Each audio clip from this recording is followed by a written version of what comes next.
Oro bizkaia.eus atarian. Bizkaia egiten.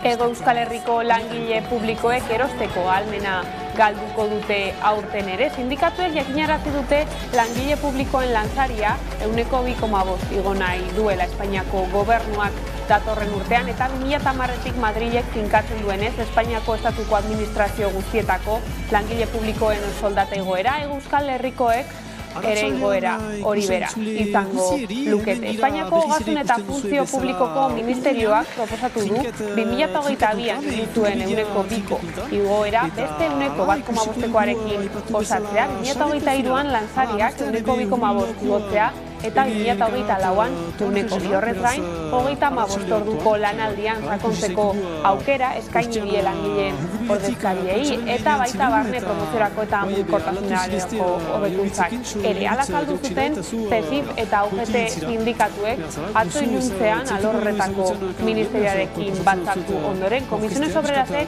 berretsi egin du Espainiako gobernuak 2022tik 2024 bitarteko langile publikoentzat aurkeztutako soldata proposamena. UGTek ostiralean egin zuen bezala eta CESIFek errefusatu egin du. Pedro Azpiazu Jaurlaritzako ogasun sailburuak iragarri du Madrilen agindua beteko duela eta Nafarroako gobernuak berriz 3% igoerarekin ari dela prestatzen aurrekontuak, baina espero da Iruña ere Madrilen adosten den kopurura batzea azkenerako. Gurean Michel Lakuntza Ela sindikatuko idazkari nagusia izan dugu gaur, magazinean gonbidatu nagusi gisa, eta administrazio publikoko langileen soldata 3 urteko epean 8% igotzea lotsagarritzat diote. Penagarria da, Azpiazu bezalako kontseilari bat ikustea esanez, hemen soldatetan egingo dena, langile publikoen soldatetan egingo dena da, Madrilek erabakitzen duenaz, halako normaltasunez, eta halako ere gordintasunarekin, onartzen herri honek ez dituela izan behar eskuduntza minimoak gauza batzuk kudeatzeko, eta guk hemen bi gauza esaten ditugu, batetik hemen badago auzi bat, Madrilen eman behar den borroka bat, eta guk esan dugu hemen EH Bilduk eta PNVek planteatu behar dute, Madrilen urrengo aurrekontuekin lotuta zegertatzen den Espainiatik jarri zaigu muga honekin. Eta gero bestalde, esaten diguna Eusko Jaurlaritzari lehen, nahiz eta muga bat egon, badira ere aukerak eta badira gauzak egiteko egun egiten ez direna. Laster helduko diogu berriz gaiari, lehenago bada ekonomiaren bueltan zera aipatu. Muinainen 42 urteko abeltzain bat hilda bat. Goizean lan egiten zuen etxaldean gertatu da istripua, bularrean adarkatu du orain batek, eta bertan hilda gizona larrialdi zerbitzuek eguerdialdera jaso zuten abisua. Saiatu ziren gizona suspertzen, baina ezin izan zuten odolasko zuen galdua ordurak.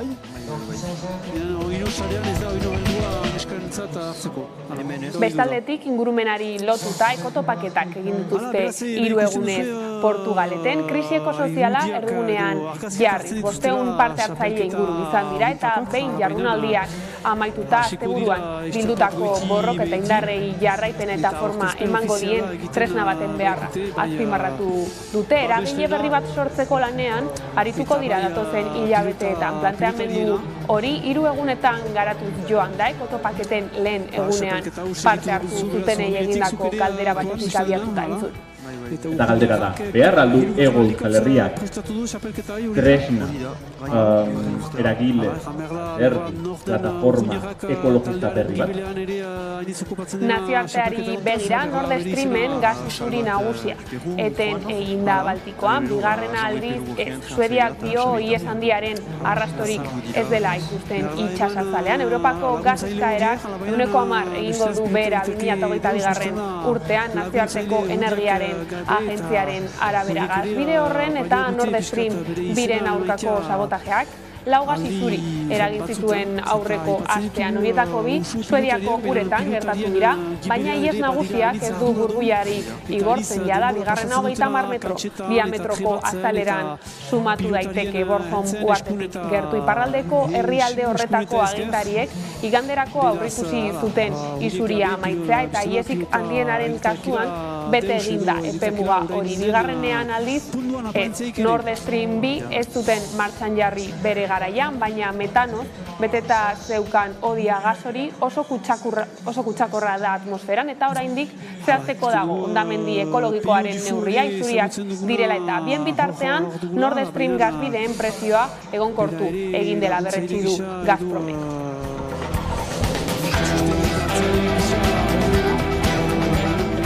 Eta gurera bueltan, Bizkaian Urdaibain eraiki asmo den Guggenheim museo berria ere izpide dugu gaurkoan. Izan ere, Unirrementeria Bizkaiko aldun nagusiak iragarri du aldundiak dagoeneko lantalde bat kontratatu duela ekimenaren arkitektura, ingurumen eta paisaia proiektua diseinatzeko, eta 5 hilabete barru prest egongo dela bezalde esan du Guggenheim Urdaibaik, hilabete batzuk baino ez dituela irekiko urtean bizitari kupo maksimoarekin. Este museo pretende ser ejemplo en todo, también en la parte de los accesos. Eta politika arloan nazioartera begira bozkatu zuten brasildarrek atzo, eta bete langileen alderdiko presidente gai aurrerakoiak Lulak lortu zituen. Boto gehien 48,4, baino ezin izan du 40% langa gain ditu ordea, eta horren bestez, Jair Bolsonarorekin lehiatuko da bozen bigarren itzulian, datorren urriaren 30ean behin-behineko presidente ultraeskuindarrak botoen 43,23 bildu ditu, botoen 89,8 kontatu dituzte. Oraingoz, kontuan hartuta inkestak zer ari ziren adierazten Bolsonaro kanpainan ibili da aizatzen iruzurraren mamua, eta esan izan du ez dela zio hautesontzi elektroniko ez du Lularen garaipena aitortu, baina emaitzak onartu ditu alderdi liberaleko presidente gaiak. Latinoamerikako potentzia ekonomiko nagusian 156 milioi pertsonak zuten bozkatzeko aukera, eta botoa ematea derrigorrezkoa zen arren abstentzioa 20,9%koa izan da.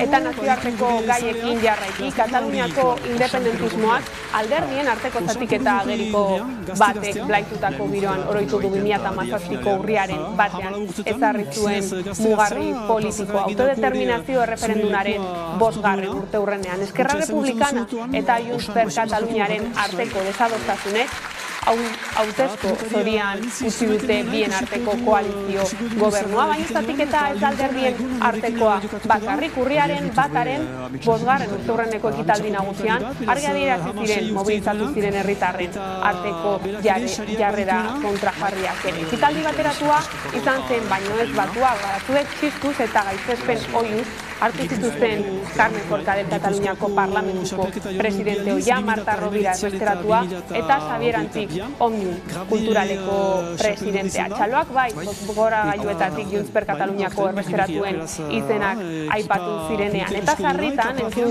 ziren gobernuaren dimisioa eskatzeko oihuak, baita Puigdemont gure presidentea leloa egin zuzen, giro horretan egin zuen Carles Puigdemont Kataluniako presidente ohiak bere hitzaldia bideokonferentzia txalo gehien jaso zuen diskurtsoa izan zen, eta eskari zehatza egin zion Generalitateari bete dezala urriaren 1. agindu demokratikoa. Gauzak horrela, Kataluniako gobernuan lertutako kritikak oraingoz ez du konpontzeko itxurarik. Pere Aragonez Generalitateko presidenteak ez du ontzat eman Junts per Kataluniak gobernukideak mai gainean jarritako azken proposamena. Horrek Jordi Puigneró atzera berriz presidente hori izendatzea eskatzen ez badu ere. Hala jakinarazi du gaur Puignerok berak ostegunean eta ostiralean galdetuko die Junts per Kataluniak bere militantei Kataluniako gobernuan jarraitu nahi duten edo ez, eta egingo dieten galdera zehazten ari da alderdiko buruzagin.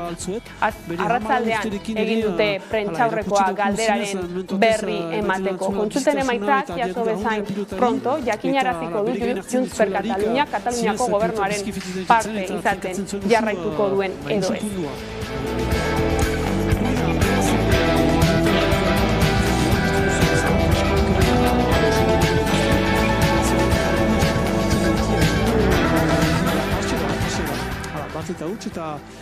Arazo teknikoak direla eta oraintxe bertan gatoz bueltan. Gero arte.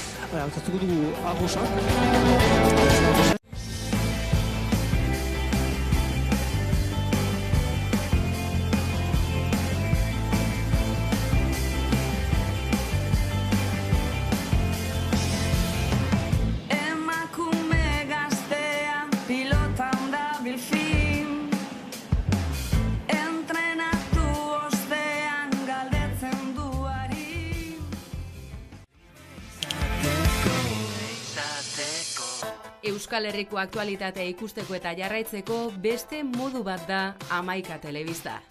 Eguneroko gaiak alde batera utzi gabe, itzalean direnei arreta eskainiz eta tartea emanez. Errealitatearen 11 alde ikuspuntu guztiak kontuan hartuta. Gertatutakoa, zuzenean eta eskura. Noiz nahi, edonon eta euskarri guztietan gainera. Telebista egiteko beste modu bat posible delako. Euskaraz, gertutik eta konfiantzaz. Egin dezagun, bat izan, 11 egin.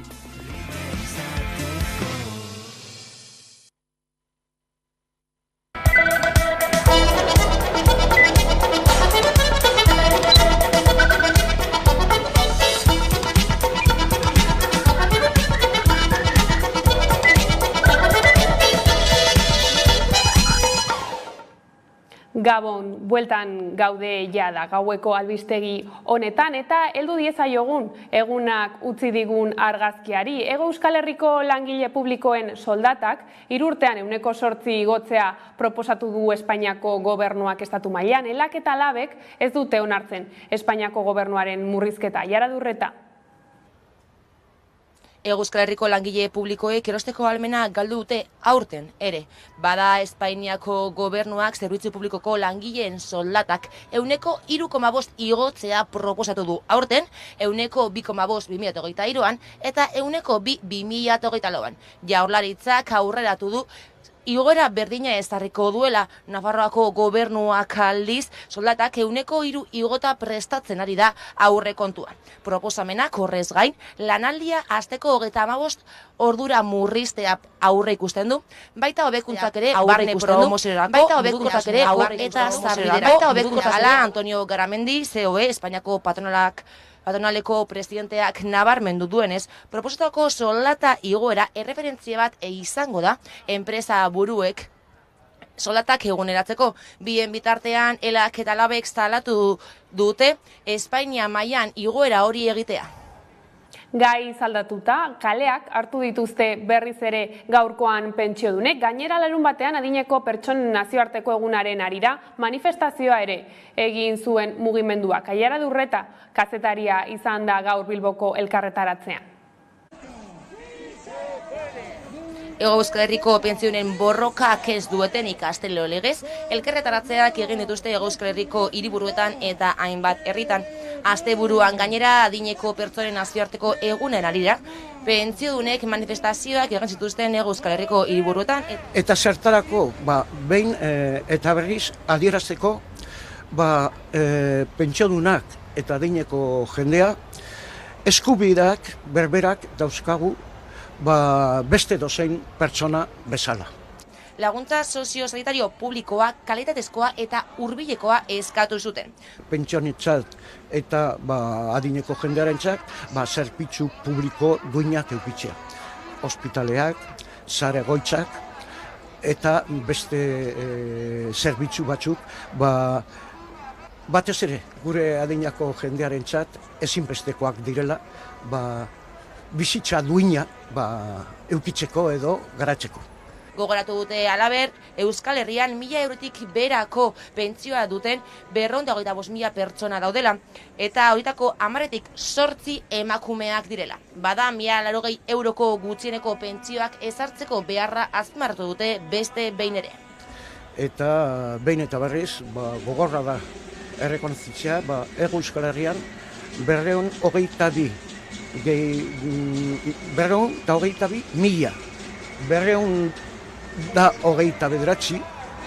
pentsiodunak 1.000 eurotik azpitik daudela. Eta horien artean 10tik 8 emakumeak. Orduan ikusten dituzunean datu horiek ondo ulertzen da zergatik eskatzen duguna gutxieneko pentsio moduan 1.080.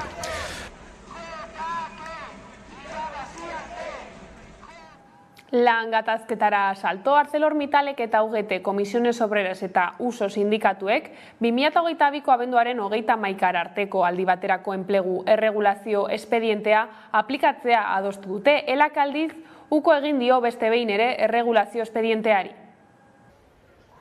ArcelorMittalek, UGT, Comisiones Obreras eta USO sindikatuek 2022ko abenduaren 31 arteko aldi baterako erregulazio espedientea ezartzea adostu dute.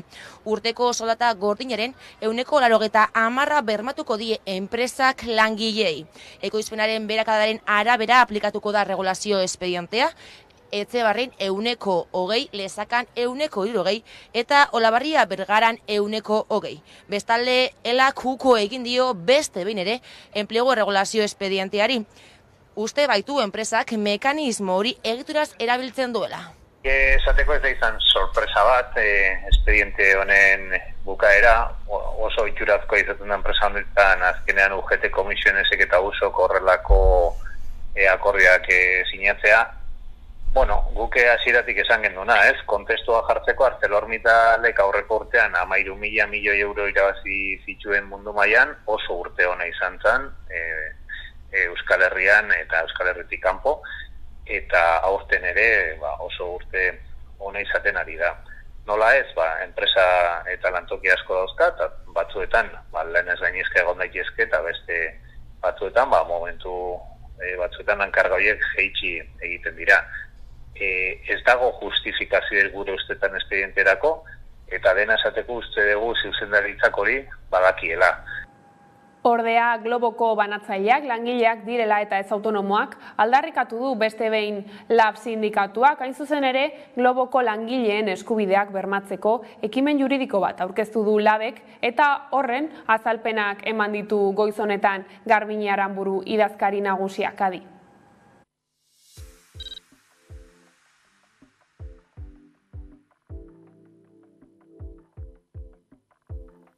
Langile hauentzako negoziazio kolektiborako duten eskubidea aitortzea eta lan baldintzak arautzeko marko arautu bat ezartzeko borroka edo apustua, ez?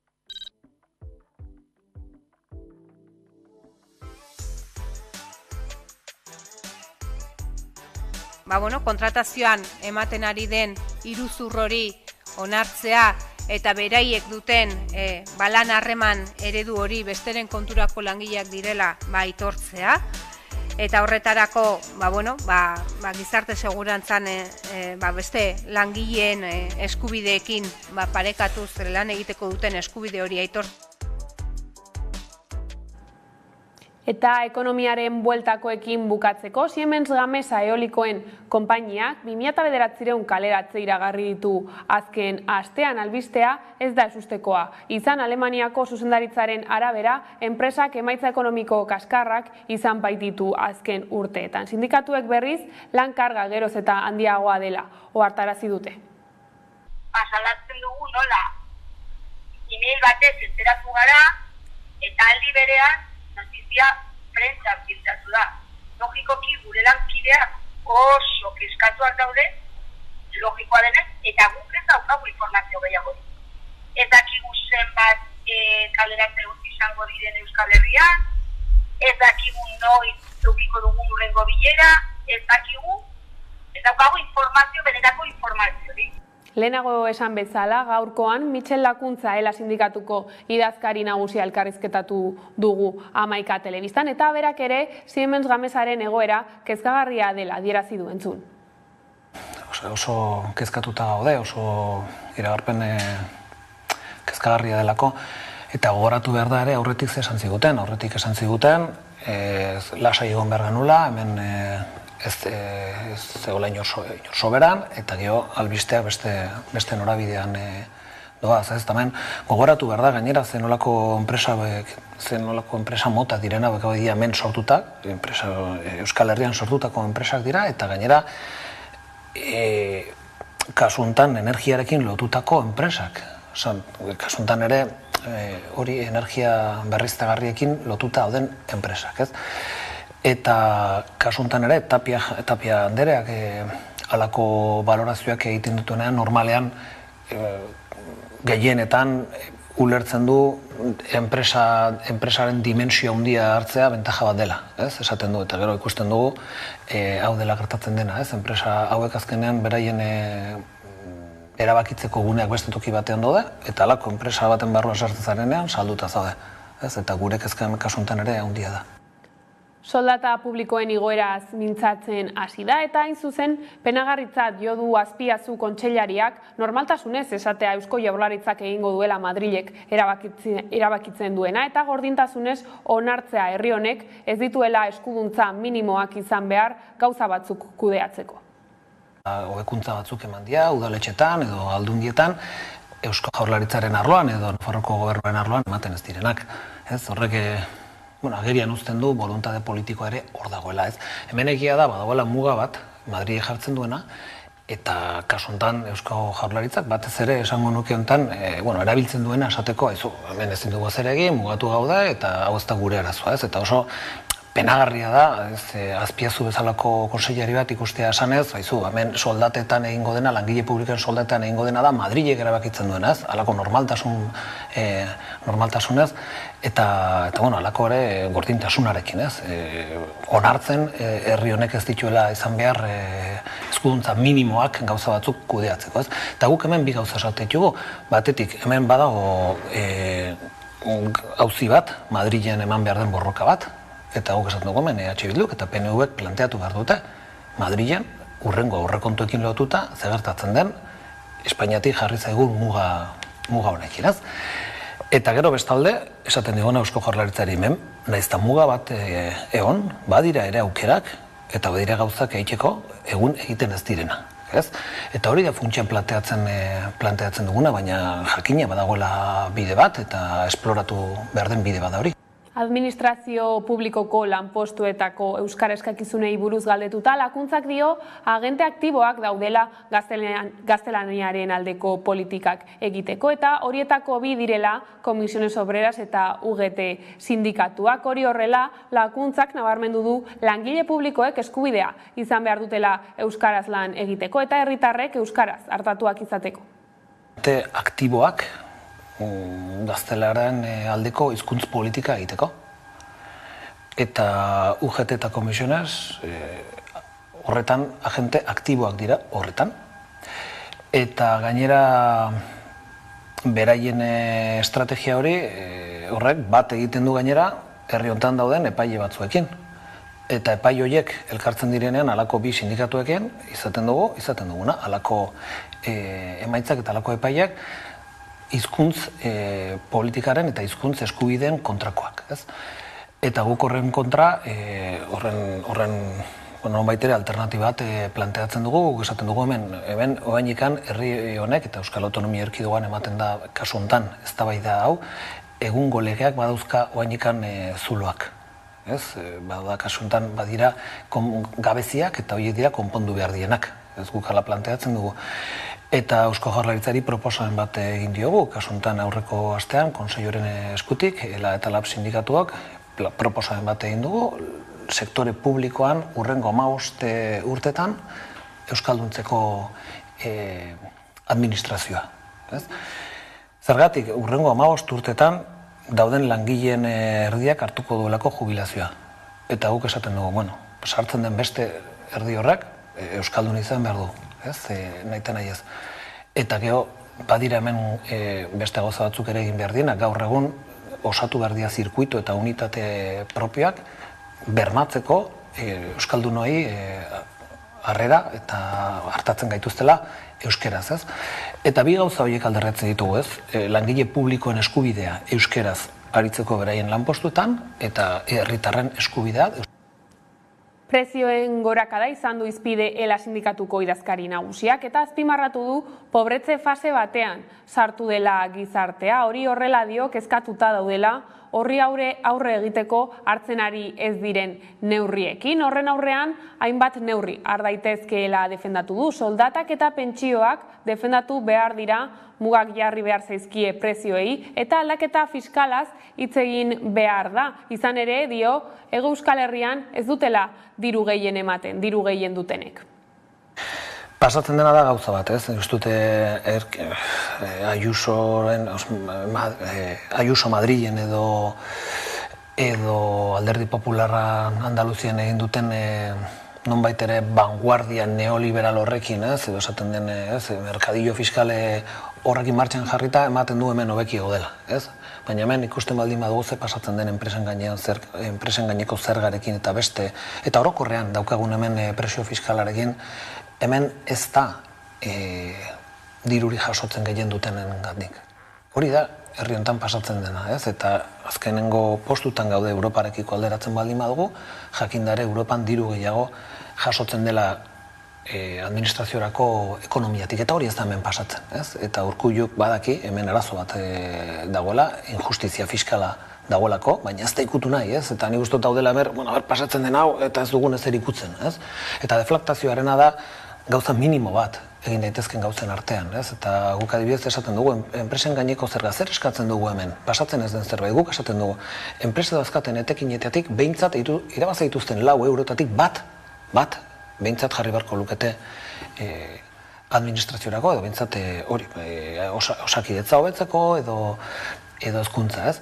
Eta hori ez da gertatzen. Hemengo enpresa handia, Petronor bezalako enpresek edo Iberdrola kasi ez dutelako ezer ordaintzen. Oso gutxi ordaintzen da, eta testimoniala da kasu askotan ordaintzen dutena. Eta nazioartera begira, Brasilen garaipen gazi gozoa izan da hauteskunde kanpaina gogorra eta itxearen ostean, inkestek adierazten zuten baino sendotasun handiagoa erakutsi du Lulak 3. agintaldi presidentziala lortzeko aukeraren inguruan, baina zalantza asko sortzen dituen aurkariaren aurka Jair Bolsonaro eskuindarra eta egungo presidentea. Horrela aritu da gaurko eguerdiko magazinean Estilinari solaskidea.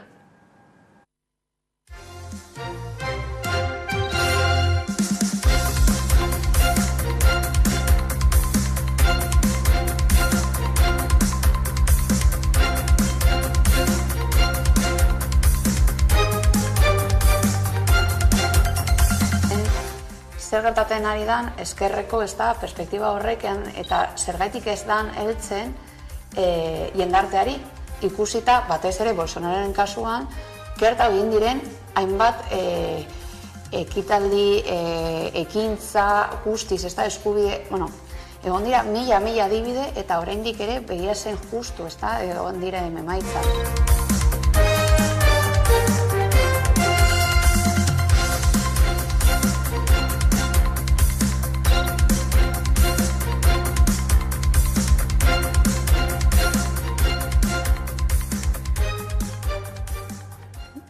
Bigarren itzuliaren zain, azken emaitzek munduko harremanetan izan dezaketen norabidea. Aztertu du Jon Kortazar EHUko irakaslea eta geopolitikaz ikerketa taldeko kideak, eguerdiko magazinean Leire Regadas lankidearekin entzun. Hauteskunde zikloa ikusita ez eta Hego Amerikan azken hauteskundeetan gertatutakoa ikusita, eskerrak ez irabazi duela, hainbat herrialdetan, Txilen, Kolonbian, Perun, Argentinan. Zenolako ziklo politiko baten hasiera izan daiteke Lula da Silvak irabaziz gero hemen ere? Ziklo politikoa gertatu alda 1988 eta 2002an gertatu zen bezala Latin Amerikan, non ezkerreko hainbat agintari ateazean, Chávez, Evo Morales, Lula bera, Correa eta barretabar, eta orain antzeko ziklo batetan egon ahalko ginateke, baina aldaketa batzukin. Ziklo hartan, adibidez, Venezuela eta Boliviako presidenteak oso karismatikoak zian, Chávez eta Morales, ez euren herrietan bakarrik baizik eta baita euren herrietetik kanpo. Eta oingo Venezuelako edo Boliviako presidenteak ez hain ikonikoak, hain mediatikoak, hain karismatikoak euren herrietetik kanpo. Eta baliteke ezkerraren erreferentzia berria bihurtzia Lula hain zuzene politiko oso ezaguna da, eta kontutan izan behar dugu baita ere esperientzia izan duela agintari bezala, eta bestalde aurkeztu daitekela botere zaharren biktima bezala. Gogoratu behar da, botere zaharrek hau da, laufarea erabiliz, independentzia judizial ustezko erabiliz, nola gizon hau kanporatu nahi zen zuten karrera politikotik, eta azkenean berriz atea izan dela kalera, berriz atea izan dela politikara, herria berriz konbentzitu duela edo, ematen du bigarren itzulen iaziko duela. Eta hor nolabait punts karismatiko bat eman aldio. Gaina kontutan izan behar da, berak azizuela BRICS harremana, foro hortan beraz izela parte hartzen lehen aldiz, eta polo horrek importantzia handia izango duela mendebaldearekiko alternatiba bezala. 2002an, mendebaldearekiko alternatiba nagusia zen, integrazio polo latinoamerikarra, beste egetzegoen.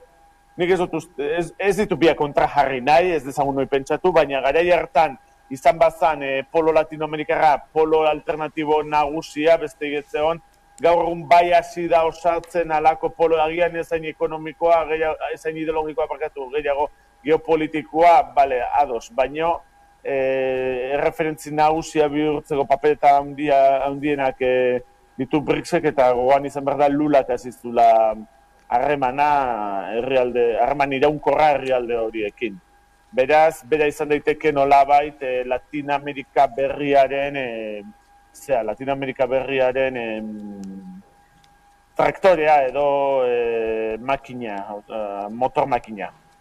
Horixe alde batetik, baina aipatu dugu ezta, lehenengo itzuliko emaitza hauek pentsatzen zena, baino estuagoak izan direla, eta zer gertatuko litzateke ez, berriro ere Jair Bolsonaro gailenduko balitz, bigarren itzulian, ez? Kontuan izan da Giorgia Meloniren gailentze hori Italian, eta baita ere, kontuan izan da azaroaren 8ko Estatu Batuetako epe ertaineko hauteskundeak ere izango direla. Bueno, epe ertaineko hauteskunde horiek Estatu Batuetan badago nolabiteko tradizioa presidentea ez denaren alderdeari boskatzea.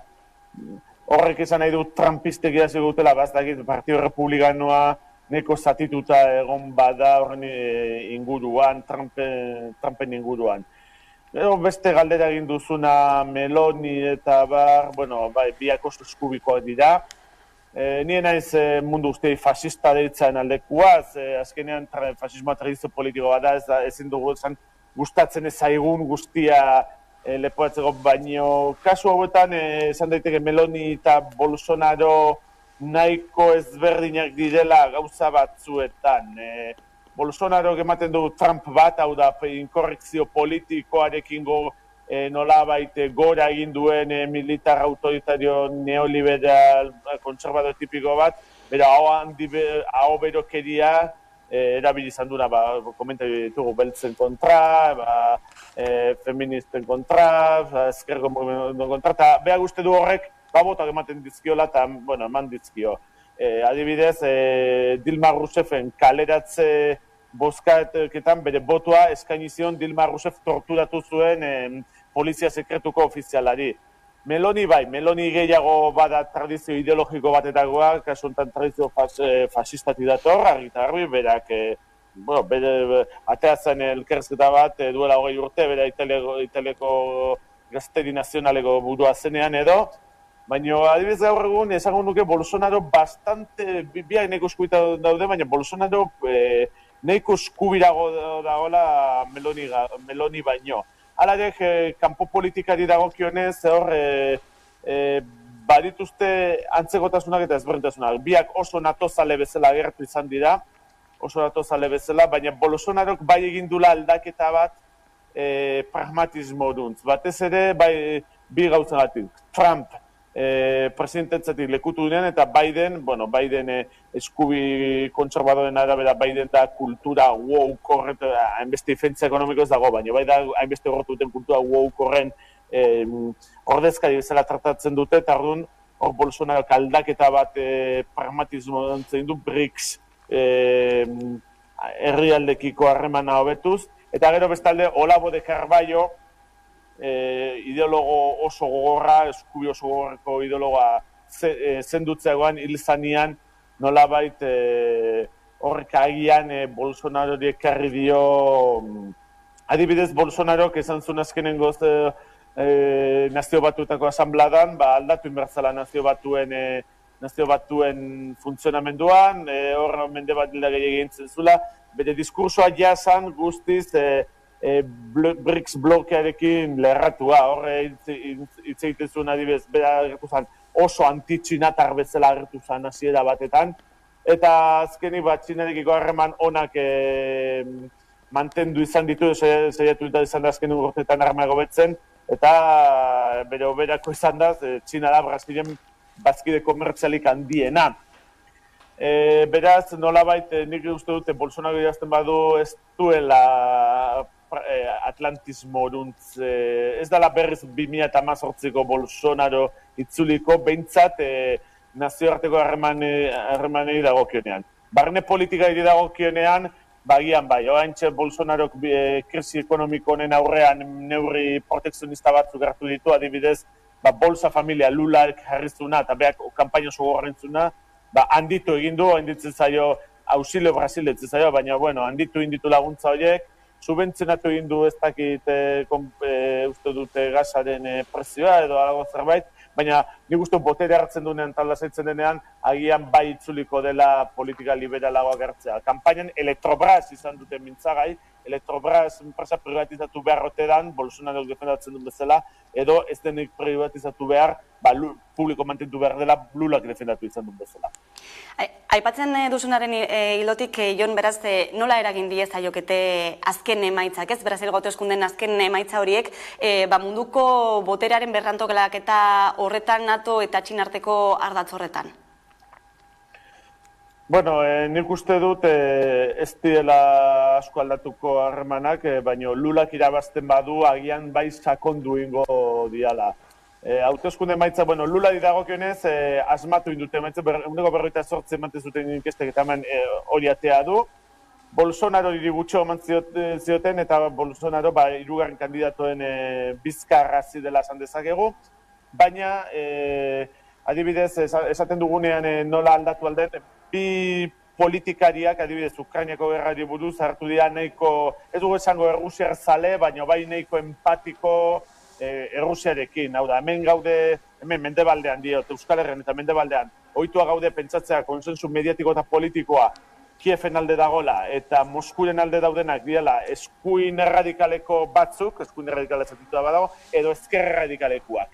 Baina Latinoamerikan, Afrikan edo, Moskuren alde egotia, ez du ezan nahi muturreko politikari bat izatea, Afrikan, Asian, Latinoamerikan, jende asko dago. Eta kasu honetan, adibidez, Lulak bai izan zuen Zelenski eta Putin biak zidela errudunak eta BRICSek egin beharko zula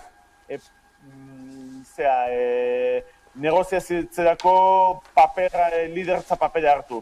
Bolsonaro ez da ina radikala hartu, baina bai esan duna da Errusian kontrako zigorrak ez dela efektiboak eta kendu inbertziala ekonomiarik kalte egiten ziotelako. Gero Txinan inguruan, hemen bi kandidatu ditugu, alde batetik dugu kandidato oso anti-txinatar betzela aurkeztu zen bat, baina pragmatismoa dela eta Txinarekiko harremanak zaindu behar zen dituna, eta oso kandidato txinatar zale bat, nolabait Txina egin izan duna Brasilen bazkide komertzialik handiena. Goatu ezagun baite Bolsonarok lehenengo, ez da kanpainen izan zen edo ja presidente zenean, lehenengo atzerreko bideetako bat izan zala Taiwanera, justu. Baina nik uste dut berriz esate dizut, 2018ko Bolsonaro hori Txinarekiko harremanetan edo Errusiakiko harremanetan ez dela bueltatuko. Nazioarteko harremanetan, barne politikan, leikena da bueltatzen. Gai zaldatuta, 3 egunez ekotopaketak egin dituzte Portugaleten krisi ekosoziala erdigunean jarriz. 500 parte hartzaile inguru izan dira eta behin jardunaldiak amaituta, asteburuan bildutako borroka eta indarrei jarraipena eta forma emango dien tresna baten beharra. Azpimarratu dute eragile berri bat sortzeko lanean, arituko dira datozen hilabeteetan. Udane Arbeo. Portugaleten ostiraletik igandera egin dituzten jardunaldi amaiera heldu zaie, baina ekotopaketak bukatu arren hasi besterik ez da egin. Bertan 500 parte hartzaile inguruk eren dituzten hazien bidez eredu ekologiko bateratua eta sendoa eraikiko baitute Euskal Herrian.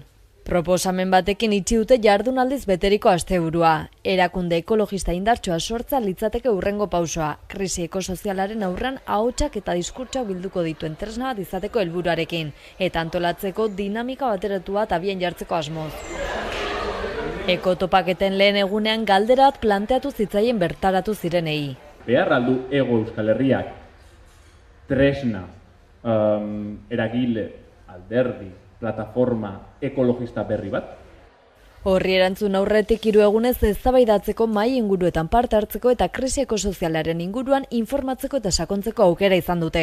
Behin amaituta jardunaldi horien inguruan bildutako borroka eta indarrei jarraipena eta forma emango dien tresna baten beharra azpimarratu dute, eta begionez ikusi dute eragile berri bat sortzeko dinamika komun bat sortzea.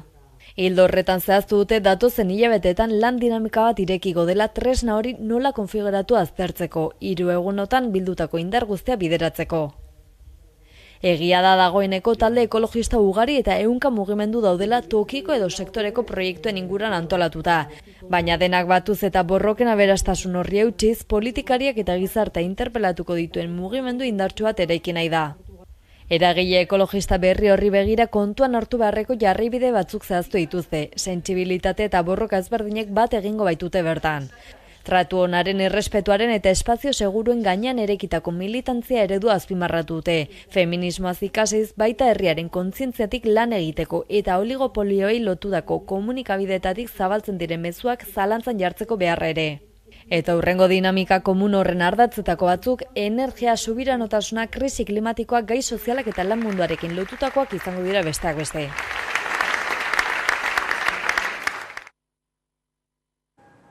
Urdaibain eraiki asmo den Guggenheim Museoaren inguruan xehetasunak eman dituela Unai Rementeria esan dugu Bizkaiko ahaldun nagusiak. Eta azaldu du Guggenheim Urdaibaik hilabete batzuk baino ez dituela irekiko urtean bisitari kupo maksimoarekin. Bestalde iragarri du aldundiak dagoeneko lantalde bat kontratatu duela ekimenaren arkitektura, ingurumen eta paisaia proiektua diseinatzeko. Eta 5 hilabete barru prest egongo dela Udane Arbeok azalduko digu. Badirudi aurrera doala Urdaibain eraiki nahi den Guggenheim Museo berriaren proiektua. Urdaibaiko biosferan kokatu nahi dena Gernikatik 5 kilometrotara. Unai Rementeria Bizkaiko ahaldun nagusiak iragarritakoaren arabera, Guggenheim Urdaibai urtean hilabete batzuetan besterik ez da irekiko, eta bisitari kopuru mugatua izango du. Bestalde museoa garatzeko planaren inguruko xehetasunak eman ditu, eta 5 hilabete barru egitasmoaren oinarriak prest egongo dira. El museo ha contratado un equipo internacional de prestigio para trabajar las bases mínimas del proyecto y el pliego arquitectónico, medioambiental y paisajístico. Aldundiko buruak adierazi du proiektuak aurrera jarraitzeko Eusko Jaurlaritzarekin lankidetzen jarraitu behar dutela. Bai ingurumenaren arloan eredu jasangarria ezartzeko eta Urdaibai erreserba zaintzeko, bai garraioen arloan Aldundi eta Eusko Jaurlaritzako garraio saila museora trenez joateko modurik hoberena aurkitu nahian dabiltza. Este museo pretende ser ejemplo en todo, también en la parte de los accesos.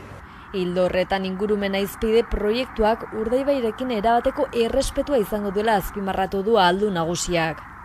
Hori ala museoa urtean hilabete jakin batzuetan bakarrik irekitzeko asmoa dute, eta gehienezko bisitari kopura ezarriko da. Sarbidea gainera oinez, bizikletaz edo trenez bakarrik egin ahalko da, ezingo da autoz joan.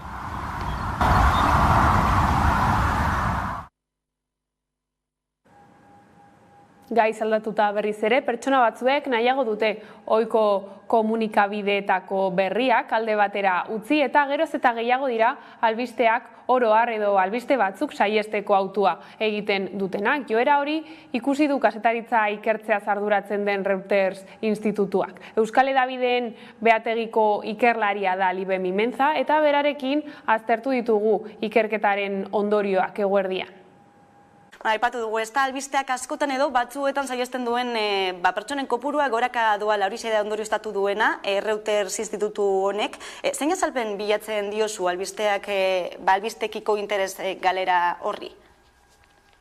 Hombre, txostenak berak aipatzen ditu zenbait gako aipagarri eta interesante. Esaten da, albisten kontsumo masiboak buru osasunean eragina dakarrela, eta hori aipatzen dutela herritarrek deskonexio edo albisten saieste aktiborako arrazoi gisa, eta beste ardatz garrantzitsu bat konfiantza ere bada, hau da, albisteekiko eta komunikabideekiko konfiantza. Bereiztu behar dira, hain zuzen ere zentzu honetan komunikabideak naiz eta konfiantza galtzen ari direla adierazten duten zenbakiek, beste plataforma batzuk baino konfiantza garantia gehiago daukatelako. Eta herritarrek konfiantza gehiago agertzen dutelako komunikabide nagusiek plazaratzen duten informazioan, nolabait plataforma sare eta erabiltzaile eta bestelako gune alternatiboetan aurkitzen duten horretan baino. Orduan, eragin psikologikoa, buru osasunean saturazio hori, konfiantza, eta gero beste elementu garrantzitsu bat da denbora falta. Herritarrek adierazten dute ikaragarrezko denbora falta dutela eta arretak badauka nolabait muga bat. Eta horri lotuta nik nabarmenduko nuke hau gertatzen ari dela, alde batetik komunikabide tradizionalekiko deskonexioa ematen ari den garai hauetan, garai digital hauetan, eta bestetik hain zuzen ere digitalari konektatzen ari garen aro honetan, eta digitalean etengabe daukagu informazio jarioa, informazioa pasatzen da gure mezu pertsonal batetik, komunikabide batek argitaratzen duen azken orduko batera, eta tartean dauden bestelako gauza guztietara, eta orduan mugikorreko jakinarazpen masibo horietan nahaztuta eta diluituta bizi da gaur egun kazetaritza. Eta horri lotuta gertatzen dana da gure arretak behar duela noizean behin deskonektatu. Eta hau digitalizazioari lotuta bizitzen ari garen gaitz edo ondorioetako bat da. Eta zen nolako ondorioak esango zenituzke ekartzen dituela argazki honek gizartean? Argazki honek dakar alde batetik informazioarekin harremantzeko moduaren aldaketa bat. Orain arte edo digitalizazioak gure bizitzak erabat gurutzatu arte gehien bat informazioa bilatu egiten genuen aktiboki, ezta? Joaten ginen denbora tarte bat hartuta eta joaten ginen informazio horren bila, izan irratia jarrita, izan egunkari bat hartuta edo telebista piztuta horretarako. Gaur egun informazioa giroan dago, informazioak dena blaitzen du. Eta honek badakar aldaketa bat. Eta aldaketa horretan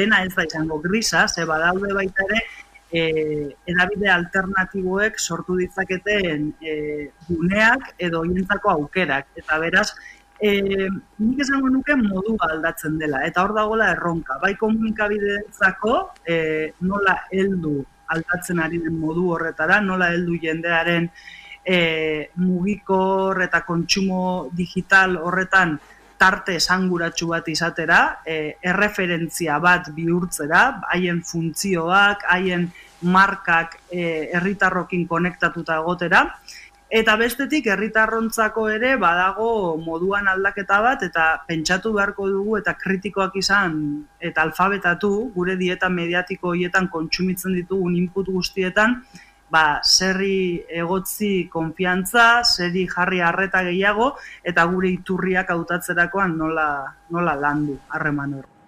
Eta kulturan, Argentinan, makatxingo Euskal Aste Nazionalari hasiera eman diote asteburuan. Eusko Alkartasuna Euskal Etxeak antolatuta Markos Tedin kazetariak azaldu digu jaiaren garrantzia eta zer antolatu duten. Aipatu dugu, 3. aldia da Euskal Aste Nazionala ospatzen dena Argentinan, garrantzi berezia duen jaia da, ezta? Baina ezagutzen ez duenarentzat, zer da zehazki? Bueno, berez, egiten da orain dela 50 urte, ospatzen da orain dela 50 urte, eta bueno, elkartzen dira Argentinan dauzen Euskal Etxe guztiak, eta bai etortzen dira ondoan dauzen herrialdetan dauzen Euskal Etxeak. Orduan, jende asko etorriko da, eta bueno, egiten da urtero, justo, bueno, pasaden urtean, pandemiatik zin egin, baina, bueno, oso hemengo Euskal kulturaren oso garrantzitsua da ospakizua. Esan duzu pandemiaren etenaldia ere izan duela Euskal Asteak bertan, baina beraz gogotsu hartuko duze oraingoa, zen nolako jarduerak antolatu dira egun hauetarako? Bueno, denetarik egongo da. Berez gaur hasiko da ospakizuna, baina, bueno, zapatuen eta, bueno, barikoen zapatuen eta honekan egongo dira mintodromoa, bueno, afariak, bazkariak, dantza bebai, egongo da denetarik, eta nik uste dut hemengo euskal kulturarentzat arnazgune garrantzua izango dela euskarari dagoken, hemen Argentinan bebai, zinentziala ez euskara egiten da, orduan oso garrantzua izango da euskararentzat ere bai. Eta Arabara Salto, Gasteiz dugu euskara gehien erabiltzen den bigarren hiriburua, Donostiaren atzetik soziolinguistika klosterraren arabera. Bada, halako emaitzetara iristeko, azken urteotan egindako ibilbidearen hausnarketa egiteko baliatu du Geu Euskara Elkarteak bere 30. urteurrena. Hamaikako Gasteizko lantaldea izan da haiekin ikusi. Geu elkartea 1982 urtean jaio zen helburu zehatz batekin, Gasteiz euskalduntzea. Euskararen erabilera sustatzea eta euskaldun eta euskaltzaleen komunitatea trinkotzea ditu helburu nagusi. Baina ibilbidea ez da laua izan, euskaldun askoren ilusio eta borondateari esker egin du aurrera. Sortu zen magisteritzako eskolan, bertan mugimendu bat sortu zen ikusita Euskaldunak Gasteizera etortzen ari zirela, baina euren artean ez zutelako inolako konexiorik, ez ezer. Orduan besterik gabe bildu ziren horrela elkar ezagutu gabe, eta nahiko modu informalean eta bilera horretan sortu zen Geu. Aurten elkarteak 30 urte bete ditu eta hausnarketa egiteko momentua da. Azpimarratzeko bilakaera egon da Arabako hiriburuan eta datuek hori erakusten dute. Soziolinguistika klusterraren arabera, euskararen erabilerari dagokionez, Gasteiz hiriburuen artean euskara gehien erabiltzen den bigarren hiria da, Donostiaren atzetik. Proiektuak indartzen joan gara, indarrandiena duena nik uste dut direla mintzalaguna eta aisialdiko gauzak, eta mintzalagunean azkenean parte hartzen du Gasteizko jende pilo bat, eta gero aisialdia ere asko mugitzen da. Orduan hor familiekin hori euskara sustatzeko gauza pilo bat egiten ditugu, eta nik uste dut horrela pizkanaka ari garela lortzen hori ez, Gasteiz pizka bat gehiago euskalduntzea. Erabilera Gasteizen asko igo dela eta ezagutza ere. Eta gaur egun uste dut bagarela Euskal Herri osotik bigarrenak. Lehenengokoak, zenbaki altuenak dituztenak dira Donostikoak, da bigarrenak Gasteizen. Bilbo eta Iruña da ostean. Orduan horrek asko esaten du, hasiera batean Gasteize zen oso euskalduna eta 30 urteetan esan daiteke bilakaera oso positiboa dela eta horrera begira igotzen goazen. Aurrera pauso aipagarriak eman direla argi ikus dezakegu. Hala ere asko dago egiteke eta hobetzeke. Eta horretarako ezagutu behar ditugu zeintzuk diren gizartearen ahuleziak. Azken aldian bada lantzen ari garen metodologia bat edo mugimendu bat, euskararen sozializazioa non esaten den bizitzako esparru guztietan sustatu behar dela edo landu behar dela euskararen erabilera, ez? Orduan pizkat hildo horri jarraiki, Geu elkartean aisia eta astialdiko esparru desberdinak hartzen ditugu, ez? Eta saiatzen gara hoietan euskara edo txertatzen, edo sustatzen, edo indartzen, ez? Geu Gasteiz euskalduna irabazi asmorik gabeko elkartea da, gaur egun 800 bazkidetik gora ditu eta lan voluntarioa egiten duten pertsonez gain, soldatapeko 8 langile ditu.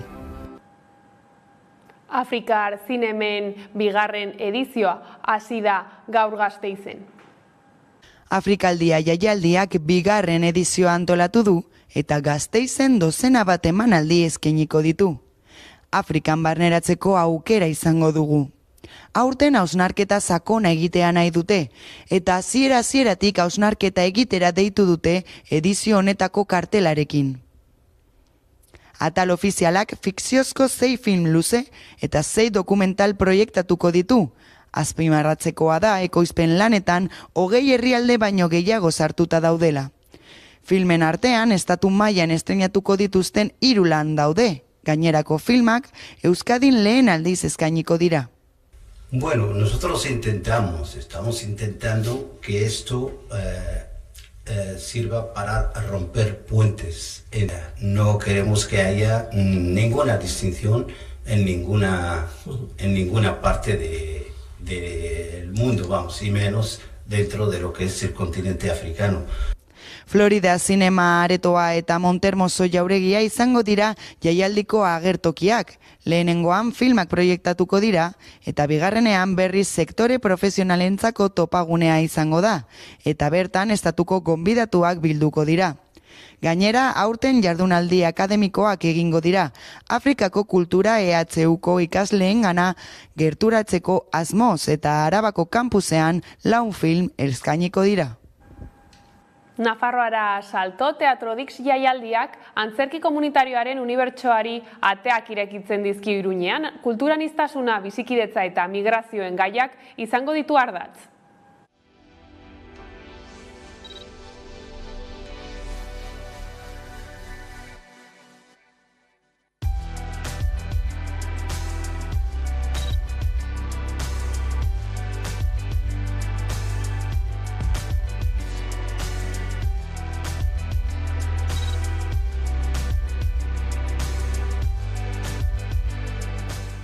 Desde esta idea de la escena como un lugar que puede propiciar el encuentro, la empatía, la conexión y dar voz a otras historias, desde esa mirada es desde las que estamos articulando uno de los talleres que toman forma dentro de Teatro Dix, que tiene que ver con creación comunitaria en torno a los temas de la interculturalidad y la convivencia.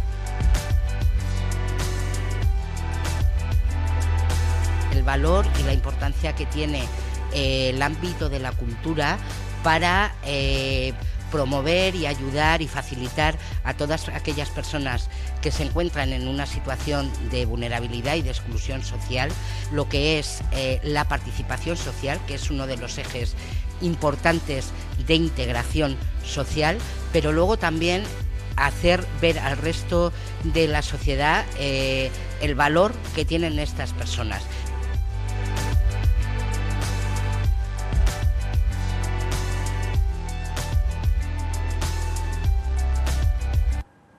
Zinemaren jaia urriaren 3-tik 6-ra iritsiko da hegoaldeko zinema aretoetara. Pandemiaren aurreko datuekin alderatuta, 37% jaitsiera izan duen sektorea bizi berritzeko helburuarekin. Aretoetan 3,5 euroren truke sartzeko ikusle guztiek akreditazioa jaso behar dute. Zinema aretoetarako karteleran hainbat film ageri dira egunotan, ala nola Blakiz Beltza bigarrena Ainoa, 918 gau, eta Izurde mutikoa, euskarara bikoiztutako animaziozko pelikula, besteak beste.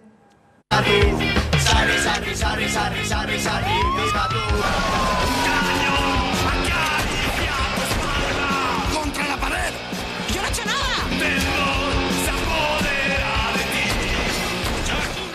Me descubrió cosas.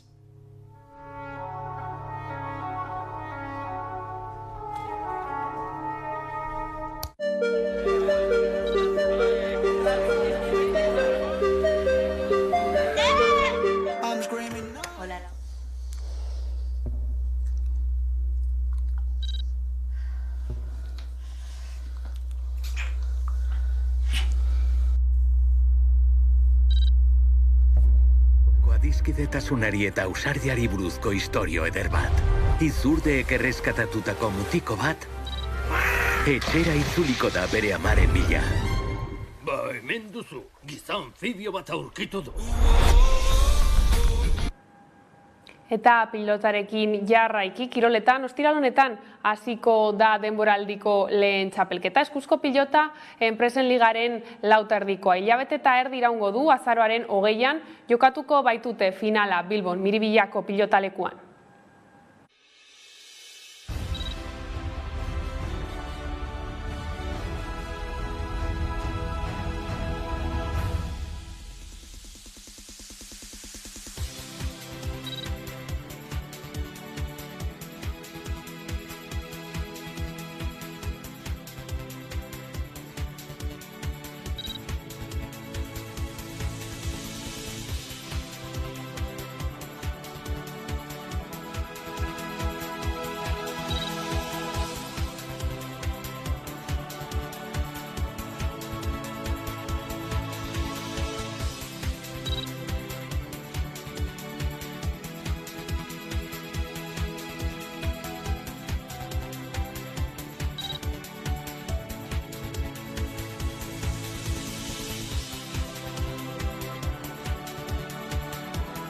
Eta horrela iritsi gara albistegiaren bukaerara, hauek izan dira gaueko albistegiak gurean gaur utzi dituenak, guztiak eta gehiago nahi duzuen aldiro 11.eus atarian bihar arte.